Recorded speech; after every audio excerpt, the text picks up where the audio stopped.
Hello guys, कैसे हैं आप सब। मैं इंजीनियर विकास काला और आप देख रहे हैं कंस्ट्रक्शन की आवाज़ यूट्यूब चैनल। फ्रेंड्स, साइट पे अपन कुछ एक इम्पोर्टेंट पार्ट की बात करेंगे, कंक्रीटिंग। कंक्रीटिंग में क्या होता है कि कभी कहीं कहीं पे हनी कॉम्बिंग आ जाता है। हनी कॉम्बिंग एक टेक्निकल वर्ड है जिसको अपन हिंदी में छाता भी बोल सकते हैं। तो हनी कॉम्बिंग होता क्या है और ये आता कैसा है, अपने एक बार आपको दिखाएंगे। यहाँ पे अपने एक कॉलम है, कंक्रीट हुआ है, उसमें अपनी हनी कॉम्बिंग आई हुई है। तो ये हनी कॉम्बिंग आपको जो दिख रहा है इस प्रकार का मतलब सरफेस क्लीन नहीं है। नीचे की जो सरफेस अपने को दिख रही है उसमें मैच नहीं हो रही, तो उसको अपन हनी कॉम्बिंग बोलते हैं। अब ये हनी कॉम्बिंग क्यों होता है और कितने टाइप का होता है अपन अभी बात करेंगे। तो जो हनी कॉम्बिंग है ये एक मेनली अपने साइज़ के अकॉर्डिंग 3 टाइप की होती है, स्मॉल, मीडियम और लार्ज। अगर हनी कॉम्बिंग का जो साइज़ है, साइज़ 5 mm या 10 mm तक है तो अपन इसको स्मॉल में लेंगे। 10 से 50 अगर mm तक वेरी कर रहा है तो अपन मीडियम में लेंगे, और 50 mm से ज़्यादा इसका अगर साइज़ है तो इसको अपन लार्ज में लेंगे। ये होता क्यों है? तो हनी कॉम्बिंग के कई कारण हैं। पहली बात तो अपन करें कि इम्प्रॉपर मिक्स। अपन ने जो कंक्रीट का मिक्स लिया है ये प्रॉपर तरीके से नहीं लिया है। उसमें जो इंग्रेडिएंट्स हैं उनका सही अपने मेजरमेंट है, वॉल्यूम के हिसाब से या वेट के हिसाब से वो नहीं लिया है। दूसरी बात, उनका मिक्सअप अगर सही नहीं हुआ है। तीसरी बात, वाटर सीमेंट रेशियो भी डिपेंड करता है। चौथी बात, जो अपना फॉर्म वर्क है वो पुअर है, उसमें कहीं से लीकेज हो रहा है, सैलरी लीकेज हो रही है, तो इससे भी हनी कॉम्बिंग आ जाता है।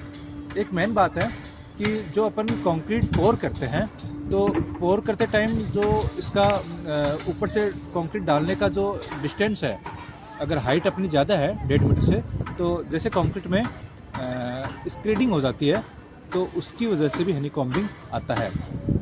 और एक चीज़ और, हनी कॉम्बिंग का वजह क्या हो सकता है? अगर अपन ने वाइब्रेटर अच्छे से नहीं चलाया है, अगर अपना जो रिबार का जो वॉल्यूम है वो कंजस्टेड है, रिबार का वॉल्यूम अगर अपना कंजस्टेड है तो उसमें क्या कंक्रीट पूरी तरीके से अंदर जा नहीं पाती है। और अगर अपन ने वाइब्रेटर नीडल नहीं लगाया उसमें तो भी हनी कॉम्बिंग आती है। इसके साथ साथ हनी कॉम्बिंग जो अपना फॉर्मवर्क अपने लगाया है उसमें जो अपने ऑयलिंग करते हैं सरफेस, अगर वो अपने ऑयलिंग नहीं कर रखी है तो भी अपने हनी कॉम्बिंग आ जाती है। हनी कॉम्बिंग चलो आ गई, कोई बात नहीं। इसके बाद अगर हनी कॉम्बिंग आ गई तो इसका मतलब ये नहीं है कि अपन इसको पूरा जो अपना कंपोनेंट है, जो भी अपना कॉलम है या फिर वॉल है, कंक्रीट वर्क जो भी हुआ है, उसको अपन नहीं तोड़ें। मतलब ये नहीं है कि अपन उसको तोड़ दें, डिसमेंटल कर दें। उसके लिए कई सॉल्यूशन है। तो सॉल्यूशन में क्या करेंगे? सबसे पहले तो अपन उस एरिया को जहाँ पे हनी कॉम्बिंग आई है उसको मार्क करेंगे। मार्क करने के उसके ऊपर जो लूज पार्ट है उसका, जिसको अपन साउंडनेस बोलते हैं, उसको ख़त्म करेंगे। लूज पार्ट है उसको बाहर निकालेंगे। बाहर निकाल के उसको साफ़ करेंगे।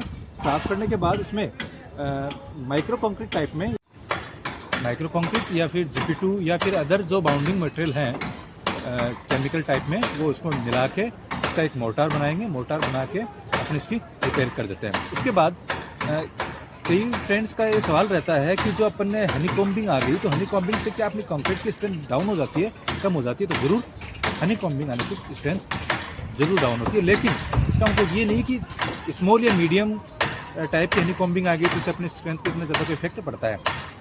मोटा मोटी अपन बात करें जिससे अपना रिबार है वो एक्सपोज हो जाए, इस टाइप की अगर हनी कॉम्बिंग है, या फिर अंदर बाहर की सरफेस अपने को प्लेन दिख रही है, अंदर अपने उसको लूज करके देखते हैं, तोड़ के देखते हैं, तो देखते हैं कि जो हनी कॉम्बिंग का पार्ट काफ़ी अंदर तक गया हुआ है, उस स्थिति में अपनी कंक्रीट कमज़ोर हो जाती है। Thank you friends.